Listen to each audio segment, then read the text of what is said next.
गुरु साधु शास्त्र से कोई लेना देना नहीं। गुरु का तो हमने देखा शिला प्रभुपाद जी की कैसे जो कंसिस्टेंट इंस्ट्रक्शंस चल रही हैं उसके विपरीत जाकर वर्ड्स को, जैसे मैंने बोला कि एक्स्ट्रापोलेट कर ज़बरदस्ती उसका मतलब यहाँ पे निकाला गया है। साधु से तो कोई लेना देना है ही नहीं इनको। जैसे पिछली बार भी मैंने अपनी पिछली वीडियो में भी बोला था, जैसे श्री नारायण गोस्वामी महाराज हैं, बहुत ही एग्जॉल्टेड आचार्य हैं, शिला प्रभुपाद जी के बहुत क्लोज थे, उनके प्रिय बंधु थे, उनके मित्र थे, एक कमरे में कई कई साल दोनों साथ में रहे हैं। बहुत प्रेम था दोनों को आपस में। शिला प्रभुपाद जी ने नारायण गोस्वामी महाराज जी को बोला था कि मेरे जाने के बाद मेरी समाधि जो है वो आप ही बनाना, और इन्होंने ही बनाई थी। तो जब उनसे इस बारे में पूछा गया, बहुत बड़े स्कॉलर थे, तो जब इनसे इस बारे में पूछा गया तो उन्होंने बिल्कुल क्लियर इस बात को बोला कि ऋत्विक जैसा कुछ नहीं होता, ये गलत है। ये डॉक्यूमेंट है, आप पढ़ सकते हैं, मैं नीचे डिस्क्रिप्शन में इसका लिंक दे दूंगा। इसी तरह जब अलग अलग गौड़ीय वैष्णव संप्रदायों से पूछा गया कि ऋत्विक के बारे में आपका क्या विचार है, तो सब ने एक स्वर में, एक साथ और एक आवाज़ में इसको जो है बिल्कुल डिनाई कर दिया कि ऐसा कुछ नहीं हो सकता है और ये डिविएशन है। एक नरसिम्हा महाराज, उन्होंने तो बोला कि this is the 14th deviated branch.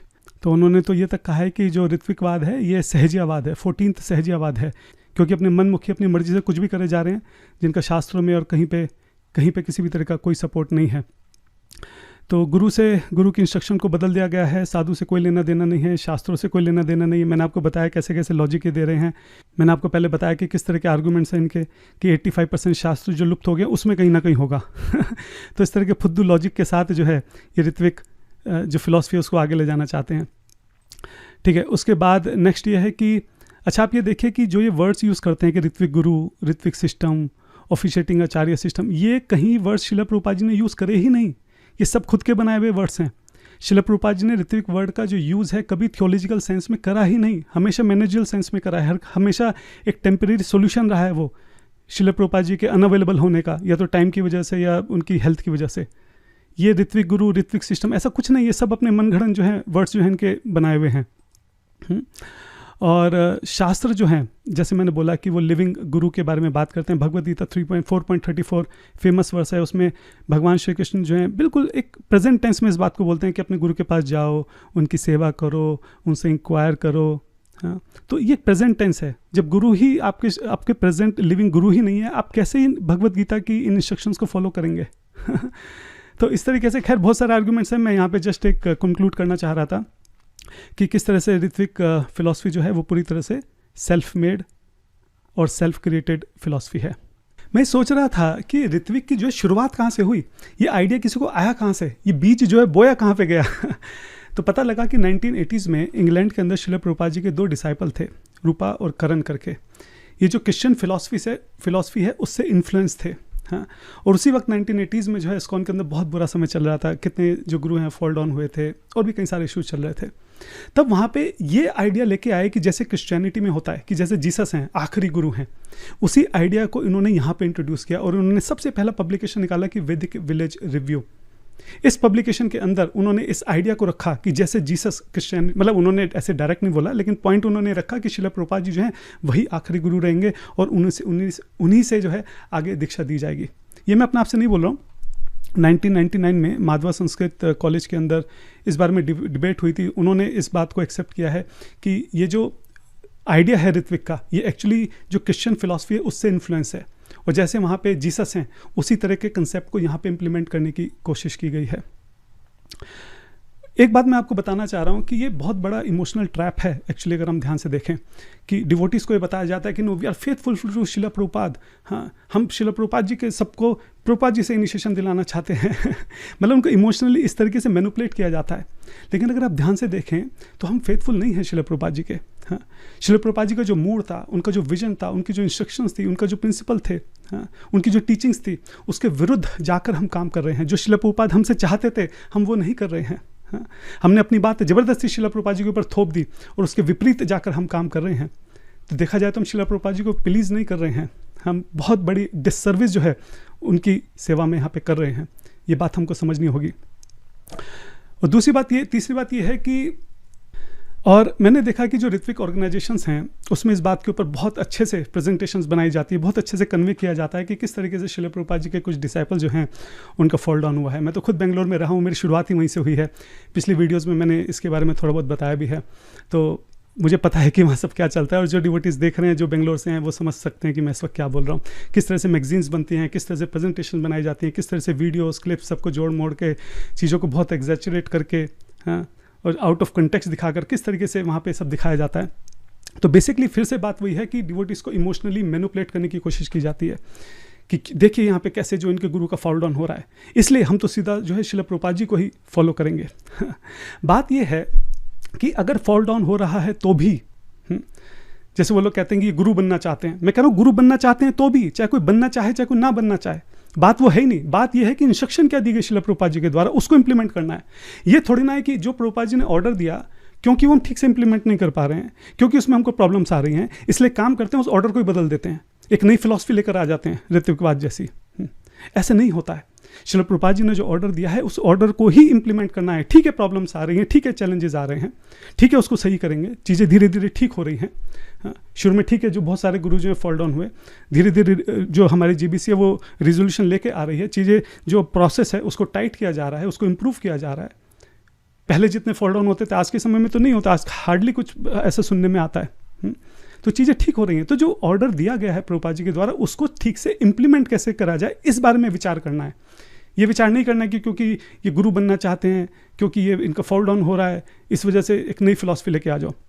और गुरु बनना चाह रहे हैं तो भी क्या, और नहीं बनना चाहें तो भी क्या। ऐसे तो कोई ये भी बोल सकता है कि ये जो ऋत्विक हैं ये ऋत्विक गुरु बनना चाहते हैं। पूरी देखो अल्टीमेटली क्या है, अल्टीमेटली तो अथॉरिटी चाहिए, जो शक्ति है, नशा तो उसी का है, शक्ति का। तो चाहे कोई गुरु बन के ले, चाहे कोई ऋत्विक गुरु बन के ले, अल्टीमेटली बात तो वही है। आज जो ऋत्विक के लीडर्स हैं, क्या पूरी प्रॉपर्टी हर एक चीज़ क्या उनके कंट्रोल में नहीं है? क्या उनकी इच्छा के बिना एक तिनका भी हिल सकता है वहाँ से? पूरी अथॉरिटी उनके पास है, पूरी शक्ति, पूरी ताकत उनके पास है। यही तो नशा है।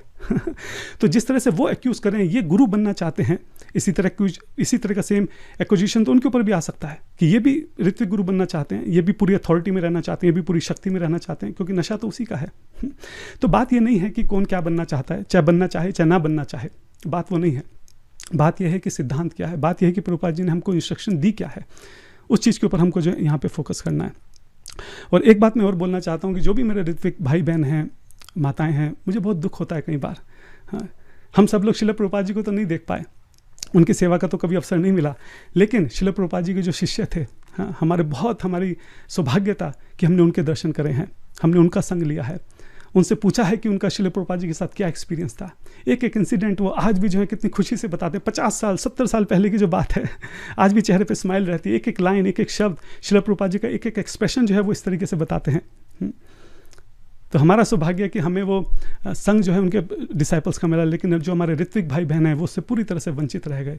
उनको नहीं पता कि उन्होंने क्या खो दिया है और क्या खो रहे हैं। अभी भी श्रील प्रभुपाद जी के कुछ डिसाइपल इस धरती पर हैं, उनको नहीं पता वो क्या खो रहे हैं। कितनी बड़ी अपॉर्चुनिटी जो है उनके हाथ से निकलती जा रही है, कितनी बड़ी एक साधु संघ की, श्रील प्रभुपाद जी के डिसाइपल जो 50 60 70 साल से जो प्रभुपाद जी को सेवा कर रहे हैं, ऐसे साधुओं के संघ की जो एक अपॉर्चुनिटी थी, उनको देखना, उनके दर्शन करना, उनकी सेवा करना, उनसे बात करना, उनसे क्वेश्चन पूछना। तो इतना बड़ा धोखा, इतना बड़ा अन्याय, इतनी बड़ी हिंसा हमारे ऋत्विक भाई बहनों के साथ हुई है कि इतनी बड़ी अपॉर्चुनिटी जो है उनके हाथ से छीन ली गई है। बहुत दुख है इस बात का। अभी जो इस्कॉन बेंगलोर लीगल केस जीता है, मैं आप लोगों से एक प्रश्न पूछता हूँ, थोड़ा सा कॉमन सेंस आप लोग थोड़ा सा यूज़ करना। इस मंदिर की स्थापना 1971 में 1971 में श्रील प्रभुपाद जी के द्वारा इस्कॉन में हुई थी। तो जिस मंदिर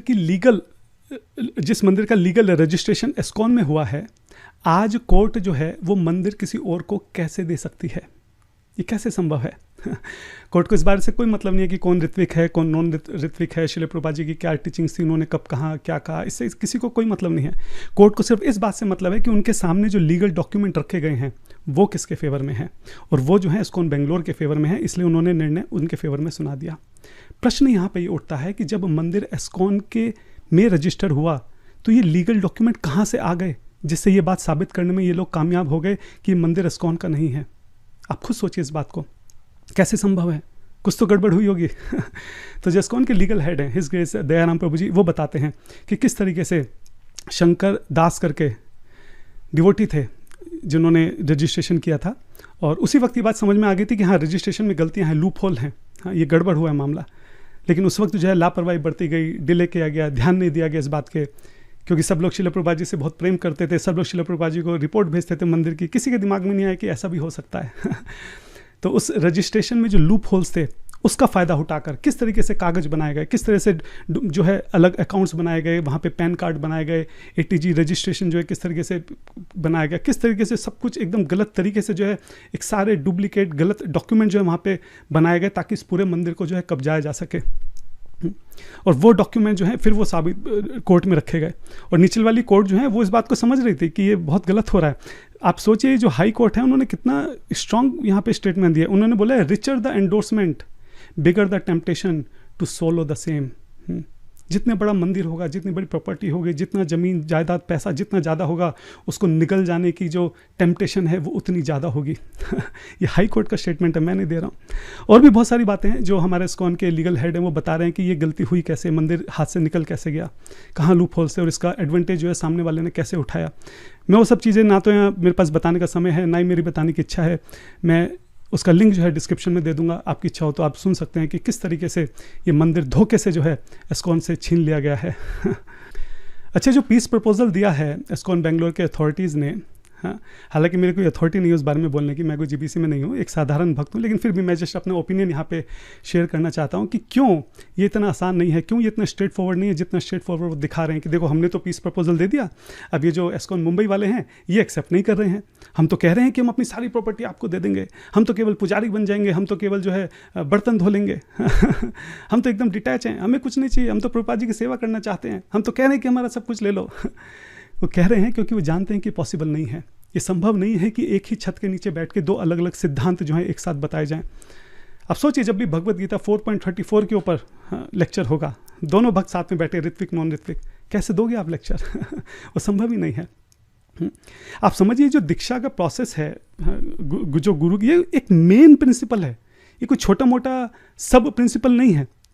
एकदम जो कोर टीचिंग्स है शिला प्रभुपाद जी की, Krishna is the supreme personality of God head, जीव कौन है, जीवेरे कृष्ण, जीवेरे स्वरूप है कृष्ण नित्यादास, भगवान के साथ क्या संबंध है, माया क्या है, गुरु कौन है, उसके साथ क्या संबंध है, दीक्षा, ये एकदम 8-10 अगर मेन अगर हम फिलोसफिकल पॉइंट्स लिखें उनमें से एक है। तो जब भी लेक्चर होगा जरूर इस बारे में बात होगी, तो एक काउंटर आर्ग्यूमेंट, दोनों डिवोटीज वहाँ पे बैठे, कैसे पॉसिबल है? ये पॉसिबल नहीं है। आप सोचिए, जरा विचार कीजिए कि मान लो शिला प्रभुपाद जी के कोई ग्रैंड डिसाइपल हैं, वरिष्ठ काफ़ी, किसी कोई भी, फॉर एग्जांपल हम ले लेते हैं अभी, जैसे फॉर एग्जांपल हिज होलीनेस भक्ति आशा स्वामी महाराज जी हैं, जस्ट एक एग्जांपल के लिए बोल रहा हूँ, परम पूज्य गोपाल कृष्ण महाराज जी के डिसाइपल हैं, प्रभुपाद जी के ग्रैंड डिसाइपल हैं। मान लो वो मंदिर में आ रहे हैं, और मान लो यहाँ पे कोई ऋत्विक डिवोटी है 15-20 साल का, जिसको शिला प्रभुपाद जी से दीक्षा दिला दी गई है, वो भी मंदिर में आ रहा है। अब दोनों एक दूसरे के सामने आ रहे हैं। कौन किसको प्रणाम करेगा? जो भक्ति आशा वैष्णव स्वामी महाराज हैं, उनके लिए तो वो जो लड़का है वो तो गुरु भाई हो गया। तो क्या वो उनको प्रणाम करेंगे? वो 70 इतने वरिष्ठ भक्त हैं, या वो 15-20 साल का लड़का उनको प्रणाम करेगा कि नहीं ये वरिष्ठ हैं? तो ये इनकम्पैटिबल है, ये इतना ईजी नहीं, इतना स्ट्रेट फॉरवर्ड नहीं है जितना ये दिखाने की कोशिश करें कि हम तो प्रपोजल दे रहे हैं, सामने वाला एक्सेप्ट नहीं कर रहा है। ये केवल डिवोटीज़ को जो है इमोशनली मैनिपुलेट करने की बात है। वो जानते हैं कि ये पॉसिबल नहीं, इसलिए वो इस तरीके की बात कर रहे हैं कि हम तो बर्तन मांज लेंगे, हम तो पुजारी बन जाएंगे, हम तो सारे मंदिर दे देंगे, क्योंकि उनको पता है कि पॉसिबल नहीं है, ये प्रैक्टिकली पॉसिबल ही नहीं है। मैं चाहता हूँ कि ऐसा हो, मैं तो भगवान से प्रे करता हूँ कि कुछ ऐसा हो जाए कि जितने भी प्रभुपाद जी के अलग अलग छोटी छोटी के नाम पे जो अलग अलग संस्थाएं खुली हैं वो सब मिल जाएं। लेकिन मैं जस्ट आपको बता रहा हूँ कि इतना सिंपल नहीं है जितना सिंपल दिखाया जा रहा है। ये सिर्फ डिवोटीज़ को इमोशनली मैनिपुलेट करने की बात है यहाँ पे। मैं आपको बोलता हूँ ना, ठीक है, अगर आपको इतना ही इच्छा है कि सबको एक करने का, आप इस्कॉन को छोड़ो, जितने ऋत्विक ऑर्गेनाइजेशन है पहले वो तो सब एक साथ आ जाएं। वो सब अलग अलग क्यों हैं? गिव गीता है, इस्कॉन बेंगलोर है, ISKM है, और भी जो छोटे मोटे इधर खुले हुए हैं, आप सब लोग आपस में बात करके एक साथ क्यों नहीं आ जाते कि हम सबका तो एक ही मिशन है, हम सबकी तो एक ही फिलॉसफी, हम तो ऋत्विक को मानते हैं, चलो एक काम करते हैं, हम सब लोग मिला के एक बड़ा अपना आपस में एक इंस्टीट्यूट बना लेते हैं। क्यों नहीं बनाते हैं? नहीं बनाएंगे, क्योंकि सबको अपनी अथॉरिटी चाहिए, सबको अपनी शक्ति चाहिए, सबको अपना कंट्रोल चाहिए। ये जो अलग अलग इंस्टीट्यूट्स हैं इनमें इनका पूरी तरह से कंट्रोल है। जो भी इन इंस्टीट्यूट्स में वो जानते हैं कि जो ये यहाँ के लीडर्स हैं, इनकी इच्छा के बने एक पत्ता भी वहाँ पे नहीं हिल सकता, एक तिनका भी नहीं हिल सकता है। हाँ, तो ये जो कंट्रोल है, ये जो शक्ति, ये जो ताकत का नशा है, इसको कोई नहीं छोड़ना चाहता। तो पीस प्रपोजल, ये सब चीज़ें जो हैं सिर्फ बेचारे जो मासूम डिवोटी हैं, सिर्फ उनको बेवकूफ़ बनाने के लिए, उनको इमोशनली मैनिपुलेट करने के लिए है। असली बात यह है कि सब लोग जो है ताकत चाहते हैं, शक्ति चाहते हैं, कंट्रोल चाहते हैं। मेरे जितने भी ऋत्विक भाई बहन हैं, जितनी भी माताएं हैं, मैं उनसे एक बात बोलना चाहता हूँ। इतने सब एविडेंस देखने के बाद भी मैं आज भी आपको लिख के दे सकता हूँ, साइन करके दे सकता हूँ, 100% गारंटी के साथ दे सकता हूँ, बोल सकता हूँ कि कोई लीडर मानने वाला नहीं है। वो नहीं मानेंगे, चाहे कुछ भी कर लो आप नहीं मानेंगे क्योंकि जो उनका अस्तित्व है वही इस बात के ऊपर आधारित है कि ऋत्विक फिलॉसफी है। जिस दिन ये अस्तित्व खत्म हो जाएगा, उनकी कोई वैल्यू नहीं रह जाएगी, उनके हाथ में जो पावर है, कंट्रोल है, ये सब उनके हाथ से निकल जाएगा लेकिन मैं आपसे बात पूछना चाहता हूँ कि क्या आप कन्विंस्ड हैं सिर्फ एक दो लोगों की मनगढ़ंत एक कहानी ऋत्विक के नाम पे जो उन्होंने बना रखी है, वर्ड्स को इधर उधर घुमा फिरा के अपने इंटरप्रिटेशन के साथ और एग्जैचुरेशन के साथ, आधा वर्ड कहीं का मिला दिया, आधा कहीं का मिला दिया, क्योंकि वहाँ यहाँ लिखा है इसलिए यहाँ लिखा है, इन दोनों का मिला, इस तरीके के ऊपर जो उन्होंने फिलॉसफी बना रखी है। एक दो लोग जो इस फिलॉसफी को बता रहे हैं आपको क्या उनके ऊपर विश्वास है? आपको शास्त्रों के ऊपर विश्वास नहीं है? आपको जो 4 संप्रदाय के आचार्य बोल रहे हैं उसके ऊपर विश्वास नहीं है? शिला प्रभुपाद जी के जो गॉड ब्रदर्स हैं, इतने बड़े बड़े विद्वान हैं, वो बोल रहे हैं, आपको उसके ऊपर विश्वास नहीं है? शिला प्रभुपाद जी के डिसाइपल जो 50-50, 60 साल से उनको सर्व कर रहे हैं, आपको उनके ऊपर विश्वास नहीं है? आपको किसी के ऊपर विश्वास नहीं है? आप केवल एक दो लोगों की जो मनगढ़ंत कहानी है ऋत्विक के नाम पे, आपको केवल उस पर विश्वास है सोचने की बात है, आप एक बार विचार कीजिएगा इसके ऊपर। और जाने से पहले मैं एक बात और बोलना चाहता हूँ कि मुझे नहीं पता कि लीडर्स के मन में क्या है, चाहे वो यहाँ के हों चाहे वो वहाँ के हों, हाँ, लेकिन मैं बेंगलोर में भी रहा हूँ और मैं इस्कॉन के अंदर भी रहा हूँ। एक बात मुझे अच्छे से पता है, क्योंकि जिन भक्तों के साथ मैंने इंटरेक्ट किया है, चाहे वो बेंगलोर के हो, किसी भी संस्था के हों या इस्कॉन के हों, कि भक्त जो हैं वो जेन्युइन है। जितने भी भक्त हैं बहुत जेन्युइनली अपनी भक्ति करना चाहते हैं, सेवा करना चाहते हैं, कंट्रीब्यूट करना चाहते हैं, भक्ति में आगे बढ़ना चाहते हैं। किसी के भी मन में कोई धोखा देने की प्रवृत्ति नहीं है, किसी के भी मन में ऐसा नहीं कि मैं चीटिंग कर लूँ ऋत्विक के नाम पे। अगर कोई ऋत्विक को फॉलो भी कर रहा है तो केवल 2 ही बातें हैं कि या तो वो इग्नोरेंस में है, या तो उसको पूरी बात पता नहीं है, या कहीं ना कहीं उसके अंदर कन्विक्शन है कि मैं जिस रास्ते पर चल रहा हूँ यही सही रास्ता है। प्रभुपाद जी हमसे यही चाहते थे, हाँ, इसी रास्ते पे चलना जो है मेरे लिए सही है, इसी रास्ते पे प्रभुपाद जी चाहते हैं, भगवान चाहते हैं कि मैं इस रास्ते पे चलूँ। और अगर वो ऐसा सोचता है तो वो जेन्युइनली अपनी भक्ति कर रहा है। इसी तरह इस्कॉन के डिवोटीज को अगर लगता है कि नहीं गुरु परंपरा सही है, तो जेन्युइनली अपनी भक्ति कर रहे हैं। तो मैं पॉइंट यहाँ पे बोलना चाह रहा हूँ कि जब भी हम सारे भक्त आपस में एक दूसरे से मिलें, एक दूसरे को कड़वाहट की नज़र से ना देखें। हाँ, आप समझिए कि हर एक भक्त, चाहे वो किसी भी संस्था का हो, बाहर जो लोग रह रहे हैं, जो मायावृत्ति में लगे पड़े हैं, जो दिन रात जो भोग विलास कर रहे हैं, उन सभी करोड़ों लोगों से करोड़ों गुना ज़्यादा हमारा हर एक भक्त है, हर एक संस्था का। इसलिए जब भी हम किसी भक्त को देखें, चाहे वो किसी भी संस्था का हो, बहुत प्रेम से देखें, उससे गले मिलें, उसको दंडवत करें, उसकी सेवा करने का प्रयास करें। कभी भी ऐसे न रखें कि ये तो उस संस्था का है, ये तो इस संस्था का है। केवल एक ही बिंदु पे तो मतभेद है, उसके अलावा तो कोई मतभेद नहीं है, उसके अलावा तो सारी टीचिंग सेम है, हम सब एक ही परिवार का हिस्सा हैं। और ये ना सोचे कि ये भी वही क्यों नहीं सोचता जो मैं सोचता हूँ, ये जरूरी नहीं है। पूरी गीता बोलने के बाद कृष्ण जो है वो अर्जुन से बोल देते हैं, यथेच्छसि तथा गुरु, जैसे तुम्हें इसे लगता है वैसा करो। तो जब भगवान फ्री विल के साथ इंटरफेरेंस नहीं कर रहे हैं, हमारा क्या अधिकार है कि हम सामने वाले की फ्री विल के साथ इंटरफेरेंस करें? अगर उसको लगता है कि ऋत्विक का ही रास्ता सही है तो चलने दो ना उसको उस रास्ते पे। आपका काम है कि केवल अपना पक्ष रखना, उस पक्ष को सुनने के बाद भी अगर उसको लगता है कि वही सही है तो क्यों उसको इंटरफेयर करना, क्यों उसको रोकना जबरदस्ती? आप समझिए, हम सबका एक बहुत क्लियर अंडरस्टैंडिंग होना चाहिए कि ये एक बिंदु है जिसके ऊपर हम अलग अलग संस्थाओं के बीच में मतभेद है। और हमेशा हमें अपने मन में, अब जो वरिष्ठ भक्त हैं उनको तो मैं कुछ नहीं बोल सकता, लेकिन जो सामान्य साधारण भक्त है, मेरे स्तर के जो भक्त हैं, मैं उनसे ये बात बोल रहा हूँ, अन्यथा ना ले, ऐसा नहीं कि मैं किसी को ऑर्डर दे रहा हूँ। जो मेरे छोटे भाई की तरह, मैं उनको उस नज़र से देख के मैं उनको ये बात बोल रहा हूँ कि हमेशा हम अपने मन में ये बात रखें कि मतभेद हैं, जो सामने वाला डिवोटी है उसकी अंडरस्टैंडिंग ऋत्विक के बारे में ये है, मैं हूँ, मेरी ऋत्विक के बारे में ये अंडरस्टैंडिंग है। वो उस रास्ते पे चलता है क्योंकि उसको वो सही लग रहा है। मैं इस रास्ते पे क्यों चल रहा हूँ? क्योंकि मैं इस वजह से कन्विंस्ड हूँ कि जिस रास्ते पे मैं चल रहा हूँ ये रास्ता सही है। बस केवल इतनी सी बात है। किसी के लिए अपने मन में घृणा रखना, द्वेष रखना, कड़वाहट रखना एक बात पक्की है, चाहे हम ऋत्विक हों चाहे नॉन ऋत्विक हों, लेकिन अगर हमारे मन में द्वेष, घृणा, कड़वाहट रहेगी ना, तो वो शिला प्रभुपाद जी को कंफर्म पसंद नहीं आएगी। ऋत्विक नॉन ऋत्विक में से फिर भी एक जना हो सकता है सही हो गलत हो, लेकिन जो कड़वाहट है, चाहे वो दोनों में से किसी के भी मन में हो, कंफर्म्ड शिला प्रभुपाद जी को पसंद नहीं आएगी। कंफर्म्ड है ये कि चैतन्य महाप्रभु को पसंद नहीं आएगा कि किसी सामने वाले भक्त के प्रति जो है हम अपने मन में ये जो है कड़वाहट रख रहे हैं। आप एक बात समझ लीजिए कि शिला प्रभुपाद जी के जिन डिसाइपल्स के ऊपर जो फॉल डाउन हुए या जिनको डिफिकल्टी फेस हुई, जिनके ऊपर हम मैगजीन बनाते हैं, प्रेजेंटेशन बनाते हैं, जिनके बारे में हम बुरा भला बोलते हैं, आप एक बार समझिए कि उन्होंने क्या कंट्रीब्यूशन किया है। हाँ, जब शिला प्रभुपाद जी बिल्कुल अकेले थे ना, कोई भी उनके साथ नहीं था, कई बार तो उनके पास कुछ खाने के लिए नहीं था, कुछ रहने के लिए नहीं था। हाँ, हेल्प तो बहुत दूर की बात है, कोई एक बार बोलने के लिए तैयार नहीं था कि स्वामी जी जो आप कर रहे हो ना बहुत अच्छा है, कि एक एप्रिसिएशन का एक वर्ड नहीं था। बिल्कुल अकेले थे शिला प्रभुपाद जी। ये वो लोग हैं जिन्होंने तब उस वक्त शिला प्रभुपाद जी की हेल्प करी थी, तब ये जाके उनके साथ खड़े हुए थे। मुझे ध्यान आ रहा है कि कुछ समय पहले की बात है, परम पूज्य राधानाथ स्वामी महाराज जी जो हैं, एक काफ़ी बुजुर्ग व्यक्ति थे, उनको हाथ जोड़कर, उनका हाथ पकड़कर, हाथ जोड़कर उनको बार बार प्रणाम कर रहे थे। तो मैंने पूछा तो मुझे पता चला कि कौन है जो महाराज इतना प्रणाम कर रहे हैं बार बार, क्या बात हो गई। तब पता चला कि वो जो व्यक्ति है वो शिला प्रभुपाद जी से मिला था। उसने शिला प्रभुपाद जी को थैंक यू बोला था कि आप जो स्वामी जी जो आप कर रहे हैं ना, ये बहुत अच्छा काम है, हाँ बहुत अच्छा काम कर रहे हैं आप। तो ये कुछ वर्ड्स जो हैं उसने एप्रिसिएशन के शिला प्रभुपाद जी को बोले थे। तो महाराज जो है उस व्यक्ति को बार बार धन्यवाद इसलिए कर रहे हैं कि जब शिला प्रभुपाद जी को सबसे ज़्यादा ज़रूरत थी, जब शिला प्रभुपाद जी के साथ कोई भी नहीं था, जब वो बिल्कुल अकेले थे, हाँ, एक अच्छा शब्द कोई उनको नहीं बोलता था, उस समय पे उस व्यक्ति ने शिला प्रभुपाद जी को का अप्रिशिएट किया, उनको थैंक यू बोला।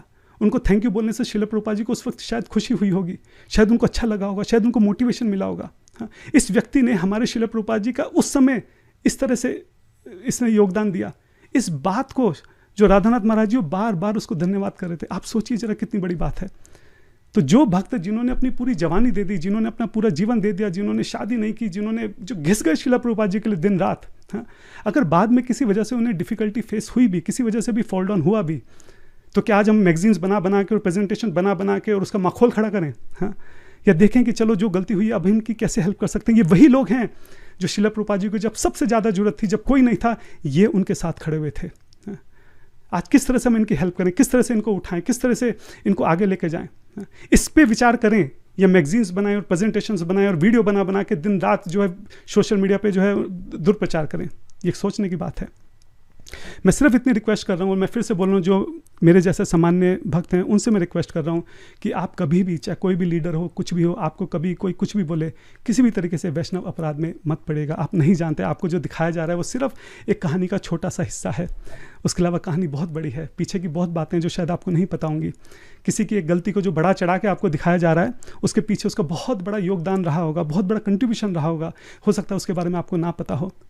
इसलिए सेफर साइड में यही है कि अगर कोई बोल भी रहा है तो उसको इग्नोर कर दिया जाए, ध्यान न दिया जाए, और किसी भी तरीके से अपने से जो है किसी के भी प्रति वैष्णव अपराध ना किया जाए। जाने से पहले जो हमारे हिज ग्रेस वृंदावन चंद्र प्रभु जी हैं और हिज ग्रेस मधु पंडित प्रभु जी हैं, उनके चरणों में सर रखकर मैं माफ़ी मांगता हूँ कि मेरे मुँह से अगर कुछ भी ऐसा निकला जो उनके जो भी फॉलोअर्स हैं या वो स्वयं है, अगर उनको ठेस पहुंची हो तो मुझे क्षमा कीजिएगा। मैं आशा करता हूं कि वो इस बात को समझ रहे हैं कि जैसे वो अपनी सेवा कर रहे हैं, जैसे वो अपने हित में अपनी फ़िलासफ़ी के साथ वो खड़े रहते हैं, उस बारे में बात करते हैं, इसी तरीके से ये मेरी भी सेवा है कि मैं भी जो शिला प्रभुपाद जी के पक्ष की बात है, जो मुझे लगता है कि सही है, मैं भी उसके विषय में बोलूँ। आई होप दे अंडरस्टैंड कि जैसे वो अपनी सेवा कर रहे हैं ऐसे मैं भी अपनी सेवा कर रहा हूँ। मेरा उद्देश्य किसी भी तरीके से कोई उनको पर्सनल अटैक करना या उनके प्रति कोई घृणा भाव रखना नहीं था। अगर ये एक बिंदु ऋत्विक वाला जो उसको साइड में रख दिया जाए, मैं हृदय से इस बात को मानता हूँ कि जितना हरिनाम उन्होंने लिया है, हाँ, जितनी वैष्णव सेवा उन्होंने की है, जितनी भगवत कथा जो उन्होंने सुनी है, कही है, न जाने मुझे कितने जन्म लग जाएंगे वहाँ तक पहुँचने में। मैं तो उनके चरण की एक धूल के समान भी नहीं हूँ, अगर साधना के पर्सपेक्टिव से इस बात को देखा जाए। तो किसी भी तरह से मेरे मन में उनके लिए कोई घृणा नहीं है। मैं उनका दोनों का बहुत आदर करता हूँ, दोनों के चरणों में सर रखकर बार बार उनसे प्रणाम करता हूँ, उनसे माफ़ी मांगता हूँ। इसी तरह जितने भी भक्त हैं, ना जाने कौन सी संस्था के कौन से भक्त ने इस वीडियो को देखा हो, ना जाने किसके हृदय को कहाँ पर ठेस पहुँची हो, मैं क्षमा प्रार्थी हूँ। आप सब लोग जो हैं सारग्राही बन जाइए।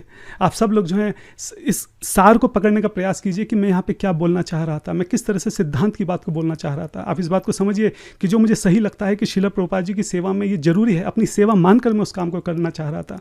किसी भी संस्था के प्रति, किसी भी भक्त के प्रति, चाहे वो किसी भी स्तर पर हो, 1% भी मेरे मन में ना किसी के लिए घृणा है, ना द्वेष है, ना ही किसी के प्रति कोई कड़वाहट है।